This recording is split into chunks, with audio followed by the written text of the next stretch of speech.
Great moments are born from great opportunity. And that's what you have here tonight, boys.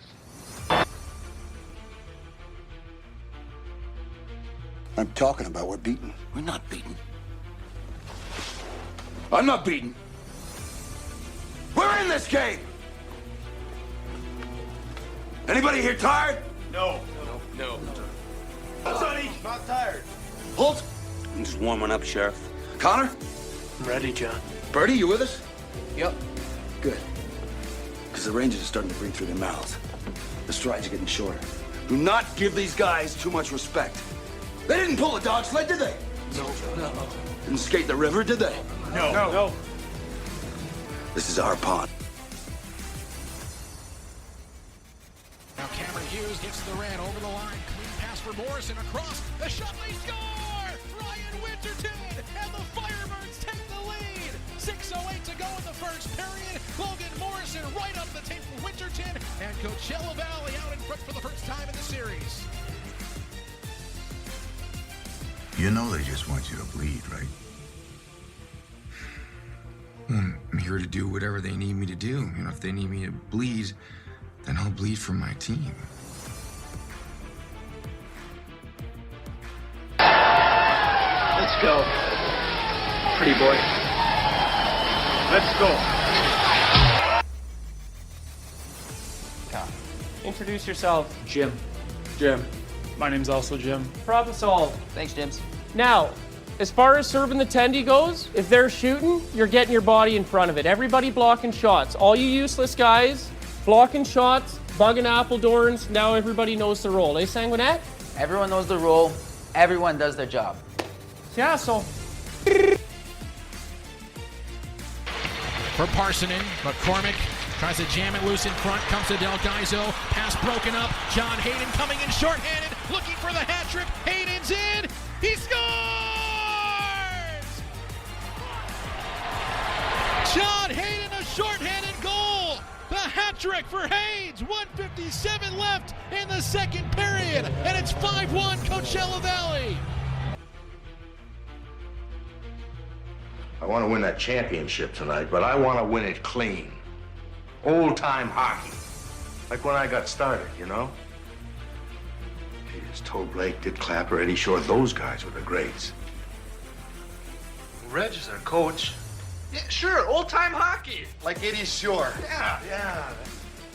Coach, our line starts. Sure. You were born to be hockey players. Every one of you. And you were meant to be here tonight.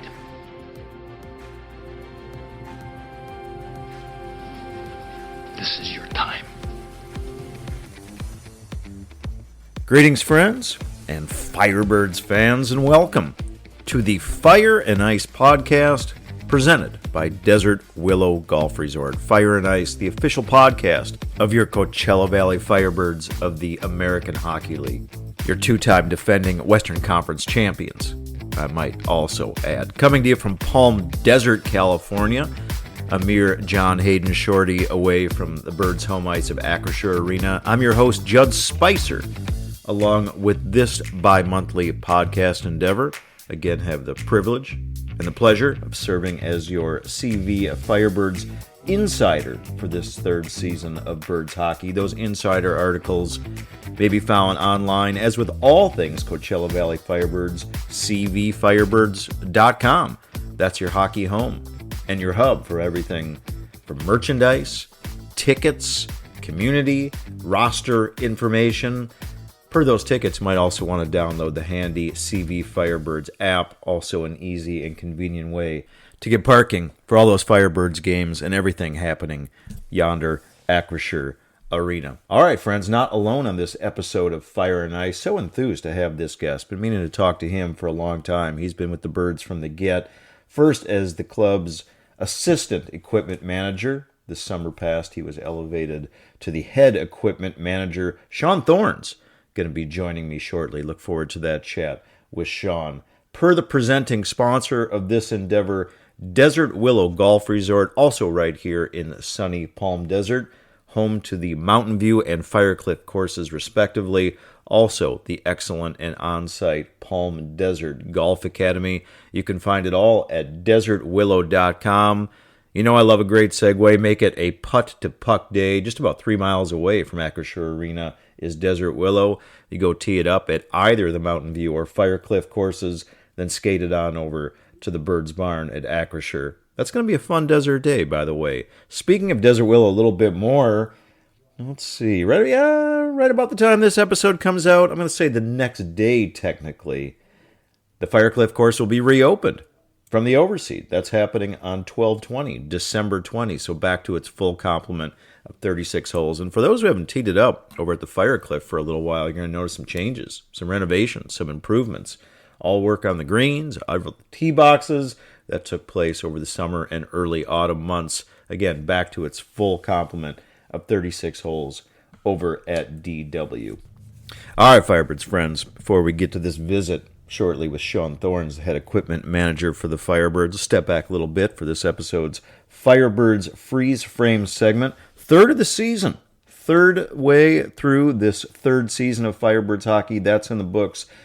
Birds with a mark of 13-9-1-3. That is good for 30 points thus far into the season. And a third place standing in the Pacific Division on the heels of Calgary and San Jose. Speaking of Calgary, of course, they came in here recently. Big weekend for the Firebirds this weekend past.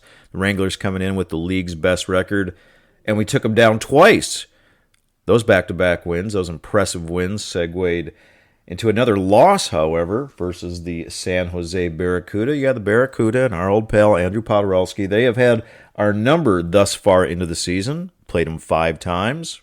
They beat us 5 times, although one of those did come in a shootout loss. So taking a step back a little bit of big picture as we reach the tri-pole portion of the season. And I like how things are going. It's a new narrative this year, friends. And week by week, or in some instances, game by game, we're still crafting said narrative. Yeah, it was in some ways written for us, made our job a little bit easier the past 2 years, and the past 2 appearances in the Calder Cup Finals. But this year, of course, is different. We've got 7 rookies on our team. Let's not forget that. We, of course, have a new head coach in Derek Laxdal. Let me say this about Derek Laxdal. He's a damn good hockey coach, along with a darn good guy.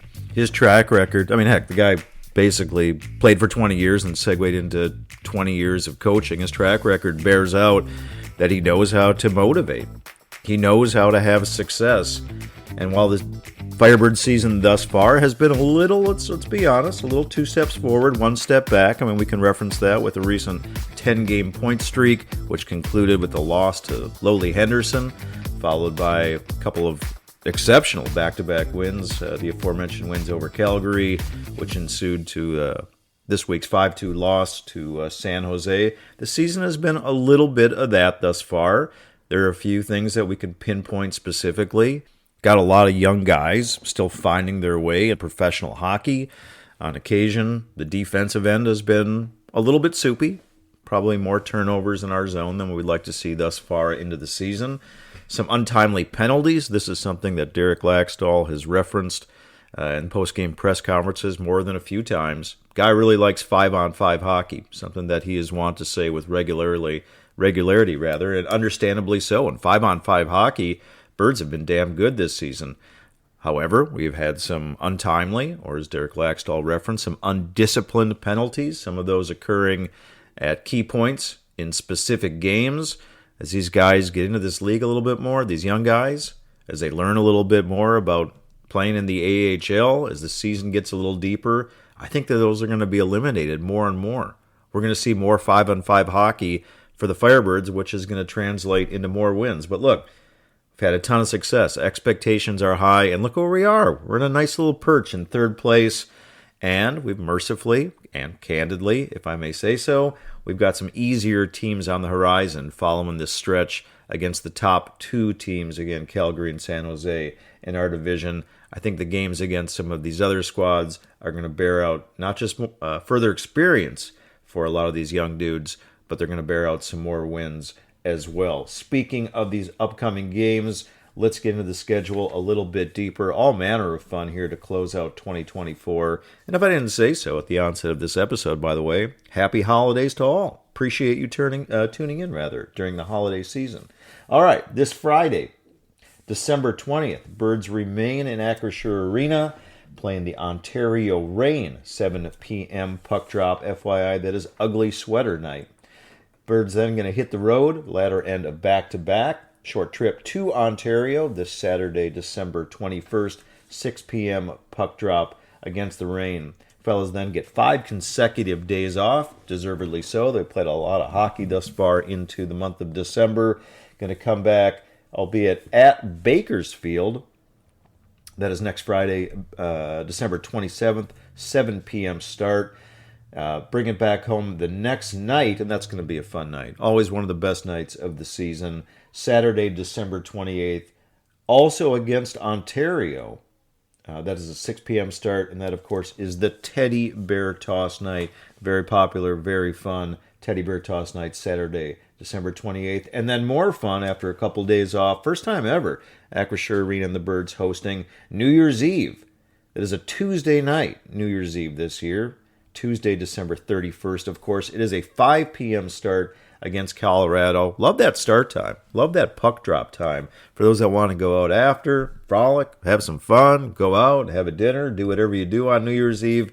5 p.m. start is going to allow for that. But don't leave too early, because there's going to be an awesome and highly anticipated indoor fireworks display that has taken place after that game, at the conclusion of that game against the Colorado Eagles. Stick with the schedule here for a moment, friends. Want to remind you, actually I'm going to jump ahead. I'm not going sequentially here because I've yet to mention, of course, that we are the host of this season's AHL All-Star Game that has taken place February 2 and 3. I should say the AHL All-Star Classic. Those tickets may be found at cvfirebirds.com, of course. And I mentioned that first because I want to take an additional moment to mention an event, really unique event, kind of a unicorn event here for the state of California that has taken place before we host the All-Star Classic. This event actually taking place right after the turn of the year. It is the Cactus Cup, 4-team Division I NCAA college hockey event.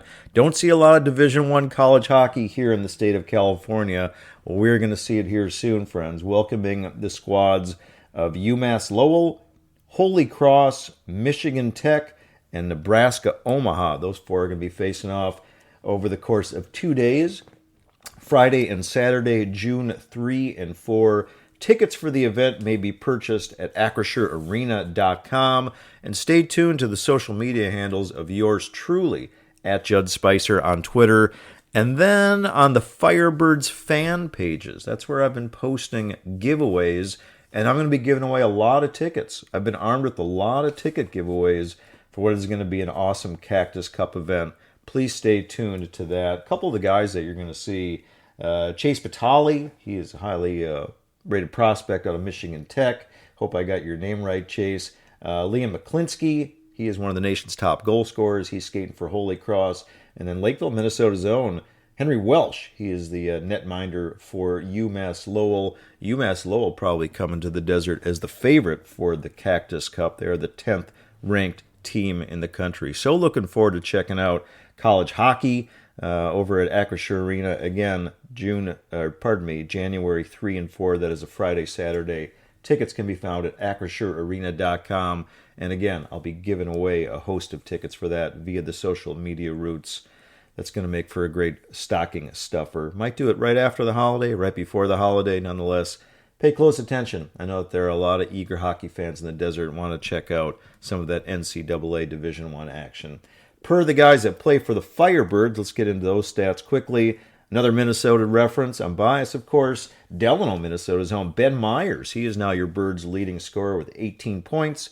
That includes a team-high 9 goals coupled with 9 assists. 3-game point streak for Ben. Speaking of streaks, John Hayden right behind Ben. He has 17 points thus far into the season. 6 goals coupled with 11 assists. He's also on a 3-game goal streak, is Hayes. 15 points apiece go to Yanni Newman, the recently returned and well-traveled, getting a lot of air miles, is Ryan Winterton, back and forth between the Birds and Kraken, I think thrice in the last 12 days. Ryan has 15 points, as does defenseman Max Lajoie, recent guest on the Fire and Ice podcast. Max has 2 goals, coupled with a team-high 13 assists. Rookie Edward Chalet, quick note here, 13 points on the year, having himself an outstanding debut pro campaign. Talked to Coach Laxdal about this. Edward is going to confirm to play in the upcoming IHF World Juniors that is taking place in Ottawa, Canada. He'll, of course, will be representing his native Czech Republic, as he did last time when USA won gold. I want to say they beat Canada in that gold medal game, but Czech Republic did take bronze in that event last year. It's taken place December 26th through January 5. Over that stretch, Edward is actually going to miss upwards of 5 CV games. And when asking Coach Laxdal about that, he had an impassioned reply. He had an excellent reply to Edward's opportunity to go again and represent his country. And Derek Laxdal talked about how much pride and how much heroism can come from that event, that basically these kids become stars in their impassioned native countries when they represent their squads and their nations in this event. So all the best to Edward. Of course, we're going to miss his talents and services over the course of that event, but I think it's going to be good for him. I would expect that he might dominate that tournament. We'll see how many goals he can put together over those World Juniors. Per the netminder for the Firebirds, Alex Stejka, been having some great play of late. He is 6-8-3 on the season, 2.86 goals against, and a save percentage of .909. And the Desert, of course, going cuckoo for Coco. 20-year-old rookie Nike Coco, 7-1-1 thus far in the year. His goals against is 2.73. Save percentage just a shade under 900. He's actually .899. All 3 of those metrics, by the way, chart for second in the entire AHL among rookie goalies. All right, dudes, all that offered, all that prefaced. Let's get to this episode's visit with Birds head equipment manager, Shawn Thorns.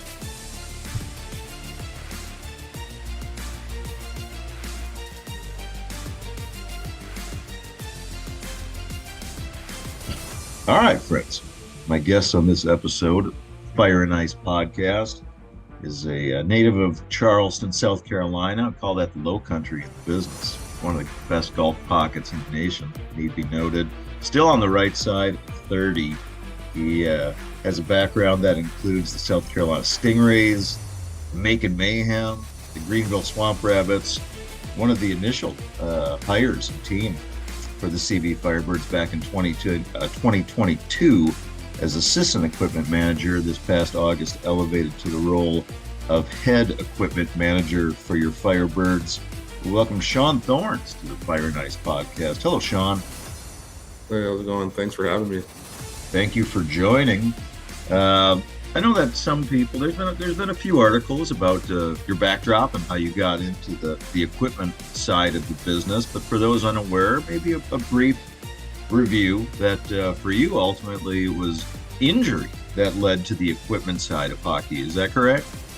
Yeah, that's correct. Yeah, I played goalie in my last 2 years of high school, and then my senior year I was just playing, tore a meniscus, couldn't walk for 2 months, was on the crutches and like a leg brace.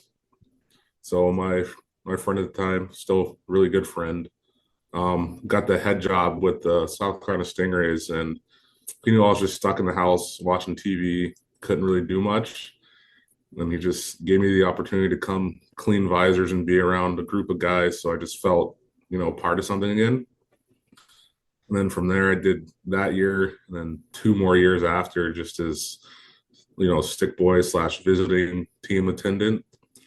And then one day, just like, why not try this as a career and see if I like it? So that's when the opportunity came in the SPHL at the Macon Mayhem. I applied, drove down for the interview, and got the job practically right in the spot. Walked in, coach was impressed with everything. Said everyone he called had good references. So that was kind of my trial year. I went there not knowing if I would love it.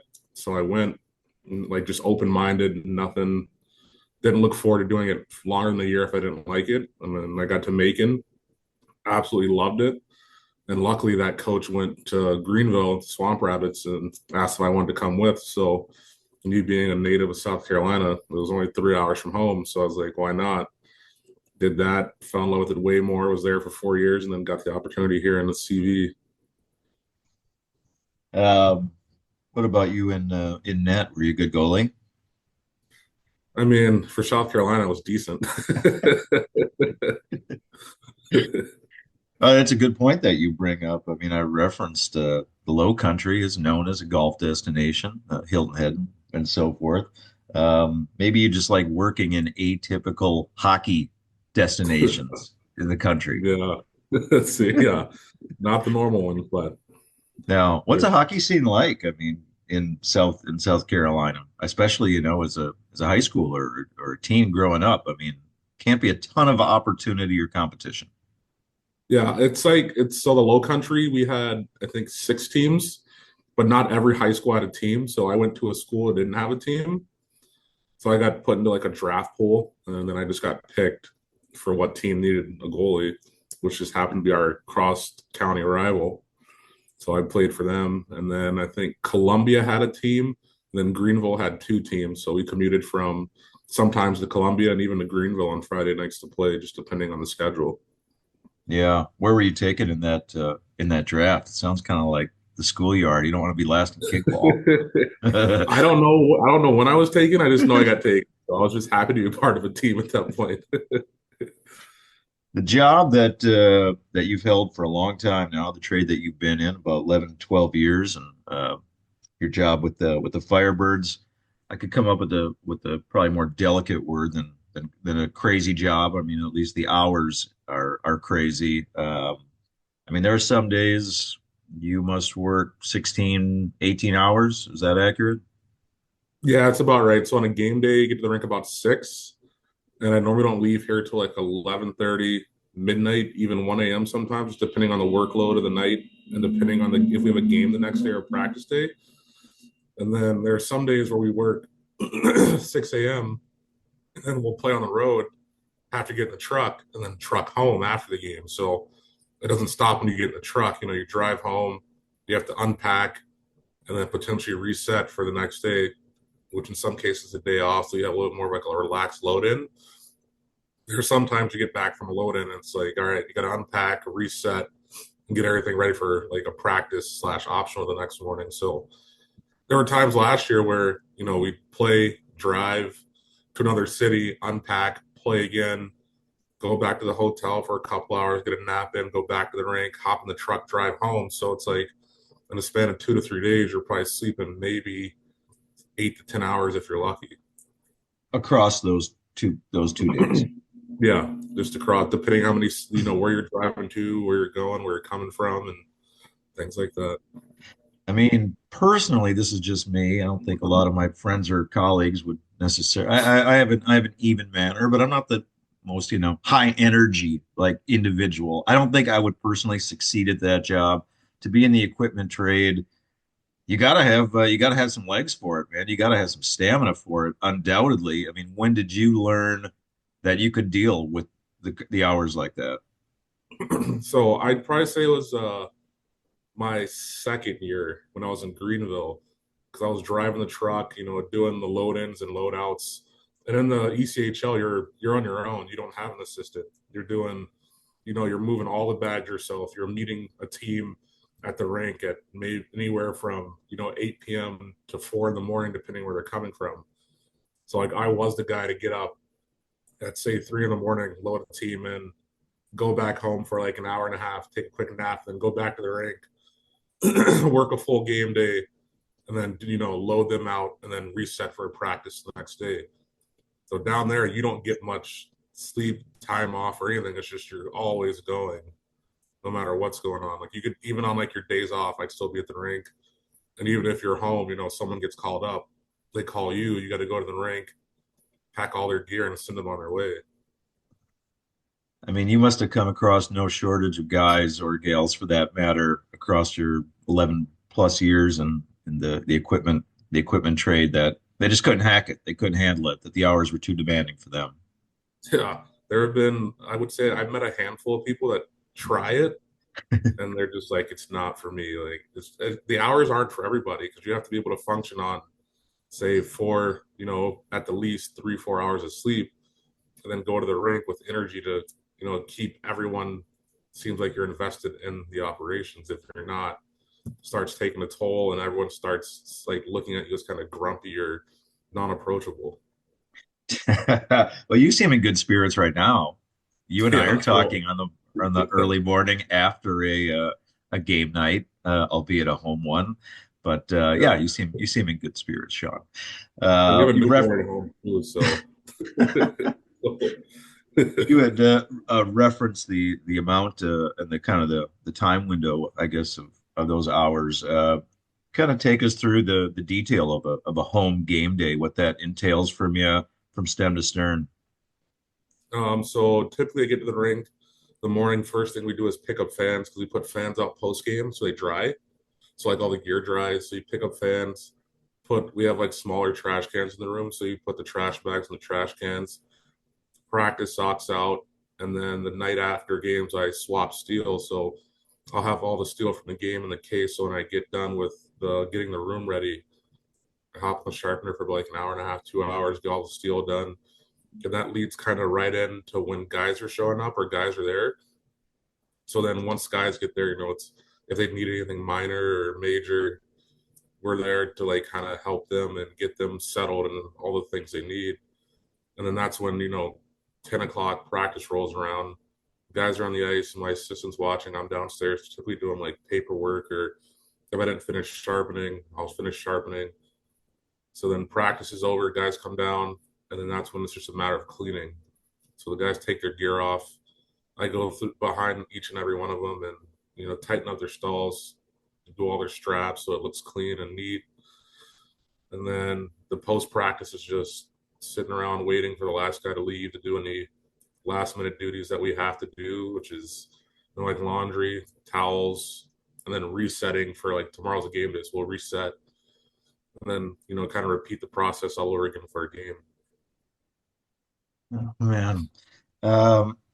Have you gotten used to, you must have at this point. I mean, let's be honest, hockey smells bad. I mean, if you smelled my hockey bag from the Firebirds Men's C League, it smells like there's about three dead rodents in there. I mean, I've got it outside right now in the crisp desert morning air.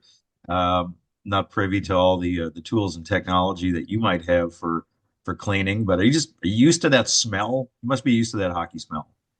Yeah, I don't smell anything anymore. People come in and tell me it stinks. It's like, what smell? Um, what's the difference? What's the biggest difference, I guess, is a better way to phrase it, between your previous role with the Birds as the assistant and now the head equipment manager? What's been the biggest change for you this year? That's like just all the paperwork and making sure the guys have everything they need, like order wise. Because as the assistant, you don't really do much of the like the paperwork and the ordering. You're more or less just like the extra hands for like laundry, watching practice. Like you do the little things that act like create the bigger things. So now it's like I'm the one making sure the guys have their like sticks, gloves, skates, anything that they like potentially need to perform on the ice. Now it's me. So I've kind of like I've done it for 5 years prior to this, but not doing it for 2 years. At first, it was kind of like getting, it's like riding a bike. You'll never forget, but at first it takes some time. So now I'm finally starting to get into a rhythm where it feels like natural to me again. Big part of the job, Shawn, must be a familiarity, a very specific familiarity with what each player wants and or needs. Is that a big part of your job? Yeah, so every guy has their own like little niche. So everyone's different. Like no single player is the same. We have like on game days I have a different handshake with almost, half the team now. So it's something it's like little thing that you gotta remember. Then even in the room, like some guys like want me to lace their skates every couple games, they'll kind of like, hey, can you do this? Or some guys want us to cut their sticks. So it just depends on the guy and what they want. Not any person's the same in life. And same thing with these guys. You guys aren't all the same. Do you keep notes on some of these particularities for each player, or is it something that you just keep in your mind? I just keep it in my mind. It's just once you do it a couple times, it just becomes a pattern in your everyday thing. And now it's like guys walk in and you kind of know what they want when they need it. As the year goes on, it gets easier, and we're 20 plus games in now, so it's like the back. I know like the back of my hand now. What is what's the least favorite part of your job? Least favorite? I don't really have a least favorite. I love every part of the job because that's what makes the job. Like our jobs, every day is new with us. You don't know what you're walking into. Something that you didn't know last night, this morning could arise.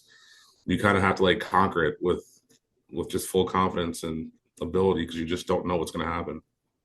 See, I thought you might say something to the effect of like, oh, there's a very particular part of padding or gear or equipment that is just like a pain in the butt to deal with, or there must be some that is, more difficult Oh, than others to clean, or is just gross, or I don't no, I like a challenge. I like the just know. not knowing what you're coming into every day. There must be over time, and you can name names if you want. We like to pull back the curtain, or you can keep it private. Like there must be some real particularities, as I said, or perhaps the word peculiarities with certain players' wants and needs with their gear. Over your time with the Firebirds or in your history of doing this and equipment, what are a few that comes to mind that's like, oh, that's just strange. That's different that a guy likes something a certain way. I wouldn't say there's any strange because I mean like everyone has their own thing, but like for like example, like Max, every couple games he'll come to me and be like, hey, can I get new laces? And it's just something so small, but like to them it helps them out to save some time. And then we had like a goalie when I was in Greenville. He didn't want to change gear. Like he just wanted to keep the same pads for 2 years. And it's like you need to get into something new, man. Like he had all red pads, and it's like that's not it. Like our colors are navy, orange, white, and then like white. So like you're wearing like bright red pads, but we were affiliated with the Florida Panthers, so he could wear them. Obviously, I couldn't make him not wear them. And then he got new gear, and he's like, I don't like it. It's like, what do you not like about it? He's like, I just don't like it. So like for someone like him, he just didn't want to switch his goalie gear. He just wanted to keep it.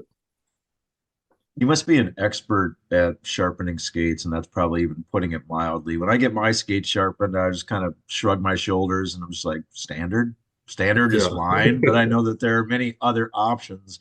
Take us through some of the options that fellas rather like with their skate blades. Yeah, so right now the sharpest we have is 7/16, which is right under, or yeah, like half would be next, and the least sharp we have is an inch and a quarter. So it goes like 3/8, 7/16, half inch, and then 3/4, 7/8 inch and a quarter is what we have. So And just for those perhaps unaware or to edify even myself, those different cuts are going to provide different things on the ice. yeah, like glide, turn coming out of turns, but again, everyone's different. So like one guy like get his skates an inch and a quarter, and he could do everything that someone else could do on 5/8, but that person at 5/8 couldn't do what the person on an inch and a quarter could do because it's not like as sharp. So they're losing some of that bite on the ice to control their turns and whatnot. Friends, you're tuning in to the Fire and Ice podcast presented by Desert Willow Golf Resort. My guest is Firebirds head equipment manager Shawn Thorns. Shawn, the in-game, I got to imagine it's like the payoff for all your hard work once the puck drops. Yeah, that's the easy part of the day because you just watch and wait. At that point, you're waiting for stick, like if a stick breaks, guy needs their steel changed, or even if like last night we had a guy his lace broke, so I had to relace the skate for him to get him back on the ice. So that's the ultimate. That's what you work for every day is for games.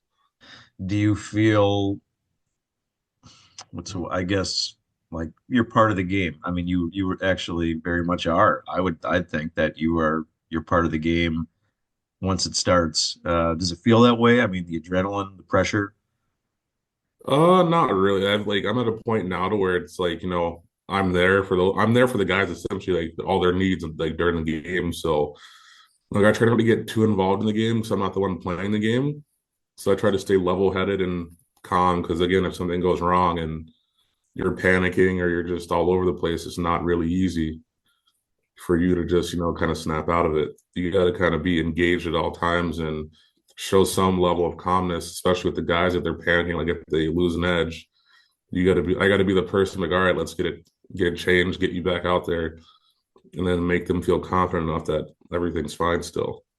Obviously, in the Firebirds' rather brief history, all manner of success, back-to-back Western Conference champions. See those banners hanging aloft. Once we've gotten deep in the playoffs or in the Calder Cup, does that get your blood pumping a little faster, those games? Yeah, those games are the ones that actually, I mean, every game matters, but when you're in the playoffs, it's a little bit more intense because you're obviously playing for the Calder Cup.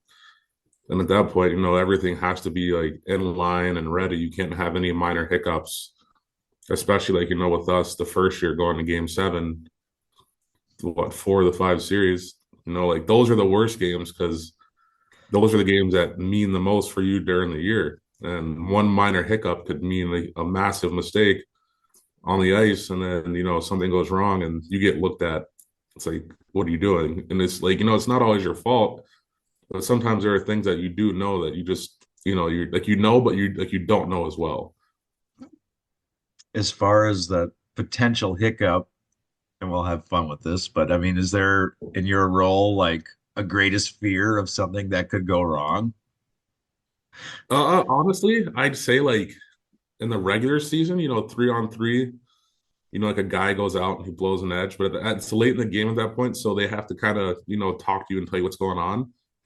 But just, something going wrong and like a guy's got the puck at the point and what if he blows an edge and team takes off on a 2-on-0, now it's your fault, but it's not your fault because, you're in charge of sharpening skates. But if the player doesn't communicate anything to you, you're kind of just like, I didn't know. And like, if it happens, your heart sinks because you don't know what was wrong at the time till the game ends. Do you feel like, has there been a time, whether with the Firebirds or in your previous gigs, where you did something equipment-wise that won a game for your team? I wouldn't say won the game, but like there have been times like stick breaks on the ice and you got to snap into action and get it over the boards. But like something as minor as that, you pass the stick over, they go down, they get an assist. Like I haven't had one yet, but it's if it happens, the day it comes, it's going to be really exciting. But little things like that, a guy said he lost an edge, comes off quick for a steal swap, and he goes out and scores. It makes you feel good because you contributed to him being able to now fully skate at his full capacity instead of not having an edge in the steal. So you've never once handed a guy a stick in flow that has led to a goal or an assist? Sadly, no. Never happened? Really? No. That's kind of happened. Yeah. I mean, I should have mentioned this at the introduction. Shawn Thorns just hit the 500 game professional milestone earlier this month. Quite an accomplishment, of course. So you've done over 500 games and you've never had an equipment assist? No, never. Okay, we got to change that this season, Shawn. I'm trying. Every time a stick breaks, I'm ready. So just got to get the guy to score, at least get an assist for me. I gotta say, I so enjoy. I love that part of hockey, the flow and the seamlessness with which somebody on the bench hands a guy on the ice a broken stick. It seems so rote. It seems so practiced. It seems so rehearsed that there's never a pause in handing the guy the proper stick within. There's no stoppage. There's no cease in play. Is that something that you practice, or is that just something that comes with familiarity? You don't really have time to practice. It's one of those things you can't practice. It's just, game time comes and you just have to learn everyone's knobs or, no, we put the sticks in numerical order. So like that helps to an extent, but not every guy numbers their stick. So that's when you have to remember like their knobs and how they tape them to make it easier for you. And that's what I did when I ran sticks the last 2 years. During practice, guys would hand me their sticks. I just became familiar with them. So it's just a matter of like, you don't have any practice during practice days when a guy hands you a stick, but during practice, they break a stick. It's not like a game. you want to get them to stick, but there's no urgency to get them to stick. Okay. Not something you practice. No, not something you can just, take home and practice. And so you recognize them, is it by the shape of the knob or the tape color? Some guys have like standard white, some guys use grip tape, some guys use gauze.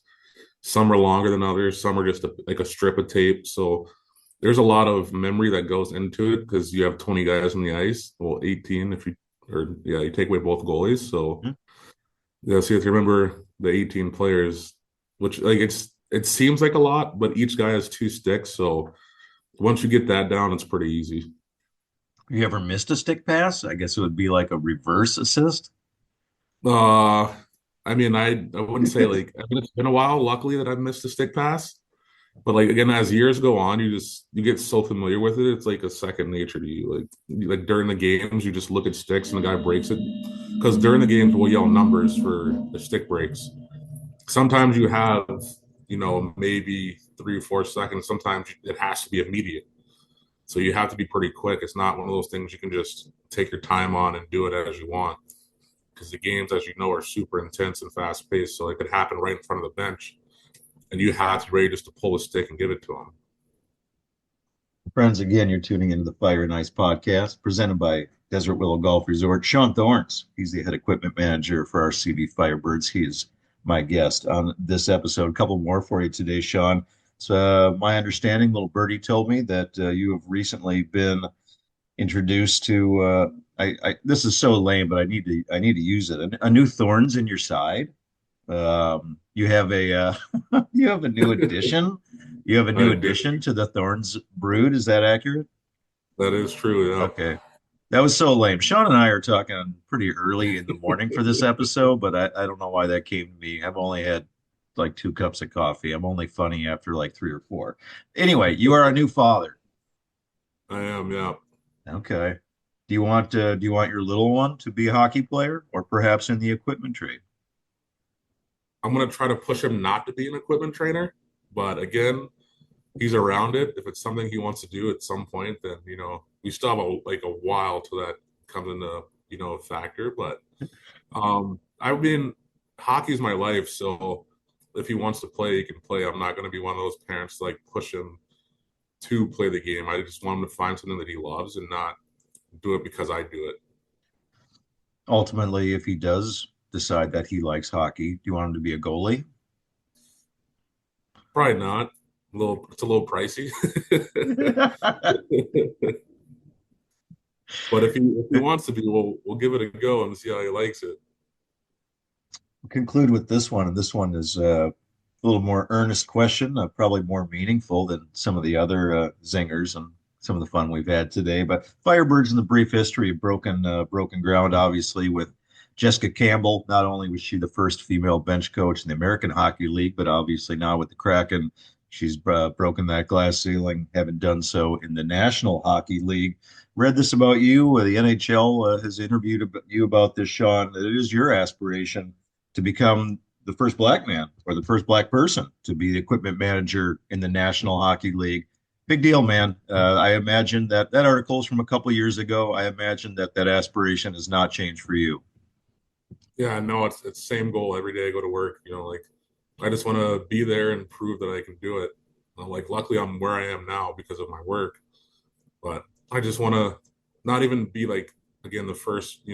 Obviously being the first is a big deal, but I just want people to realize that anyone can do any job in the world they want. And Jess has done a good job with that here and with the Kraken. Like, no one can do a single job. Anyone can do anything they want to if they put their mind to it. Yeah. I mean, is it an important thing to you to break that barrier and to be the first? I mean, one of the things that Jessica and I talked about a few times while she was here is that other women, would pick her brain and ask her questions, and she'd give advice in that regard. And I'm sure she's probably even getting a lot more requests to do so now. I'm wondering if that's also been your experience. Yeah, so when that article came out, I had a lot of kids reach out. I still have kids to this day still reach out and kind of ask how they get involved. And it's just, something simple as if you have a team close to you, just ask to help. And see what you can do, even if it's just, again, cleaning visors is how I got started. Something so small turned into something so big. So it's just, you just got to pursue your goals. And if that's something you want, you can't let anybody take it from you. Shawn Thorns, so appreciative of your time, the information, the education, the edification that we got in this segment. I sense that you're going to get that first equipment assist before this 2024-25 season is over. Thank you so much, Shawn, for your time. Appreciate you joining the show, man. Of course. Thanks for having me.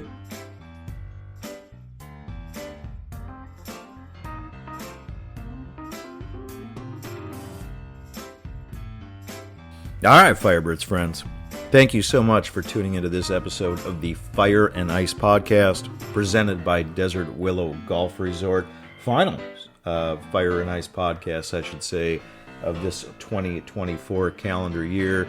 Please know how appreciative I remain for your time, your interest, your ears, your ongoing support of this endeavor, albeit in the last episode, no downloads from my new favorite city, my new favorite download city, or maybe just plain my favorite city, Judsonia.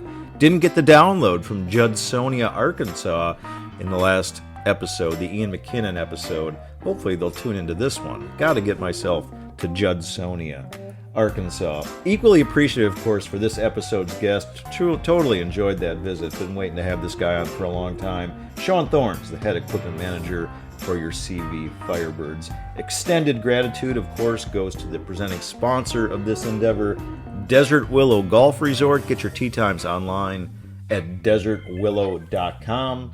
Firecliff course, by the time you tune into this episode, will now be reopened. Back to the full complement of 36 holes, so go tee it up at the recently renovated Firecliff. New greens, new tee boxes. Trust me, you'll notice and appreciate the difference. Or go play on the equally engaging and entertaining Mountain View course. And hey, maybe you got a New Year's resolution. Maybe you're looking for a stocking stuffer golf-wise. I also want to check out the on-site Palm Desert Golf Academy. Get some swing knowledge from Paul Busey over there. Or maybe gift that favorite golfer in your life with a school, golf session, golf lesson. Again, check it all out online at desertwillow.com. Friends, a most pleasant and blessed holiday season to all. Hope you each have respective and wonderful closes to 2024. We're looking forward to a great 25 ahead, both on and off the ice. Until then, we'll see you at Acrisure Arena this Friday night, December 20th, against the Ontario Reign. Puck drops at 7 o'clock. All right, friends, remember, until then, and always, one valley, one team, rising together.